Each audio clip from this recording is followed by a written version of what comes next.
சூரிய ஒளி பிரதிபலிப்பினால் நிலவு ஒளிர்கின்றது. சூரியன் கிட்ட இருந்து தான் சூரியன் அரச கிரகம், ராஜ கிரகம், தந்தை கிரகம். சூரியன் கிட்ட இருந்து சக்தி வருது. அந்த சக்தியை பெற்றுக்கொண்டு தாய் கிரகம் செயல்படுகின்றது. தாய் கிரகமான சந்திரன் செயல்படுகின்றனர்.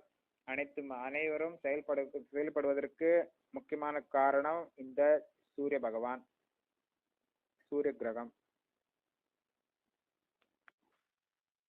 பல்வேறு வேதங்கள், நான்கு விதமான வேதங்கள் இருக்குது. சாம வேதம், ரிக் வேதம், யஜுர் வேதம், அதர்வண வேதம். சோ அந்த 4 வேதங்களில் பகவான் கிருஷ்ணர் சாம வேதம்.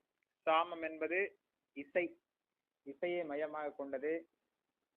பகவானை திருப்தி செய்யக்கூடிய ஒரு வேதம். 4 வேதங்கள் இருக்குது. எல்லா வேதங்களிலும் பல்வேறு யாகங்கள் இருக்குது. அனைத்தும் பகவான் விஷ்ணுவை மையமாக கொண்டு செயல்படக்கூடிய யாகங்கள், செய்யக்கூடிய யாகங்கள், பகவான் விஷ்ணுவை திருப்தி செய்யக்கூடிய யாகங்கள்.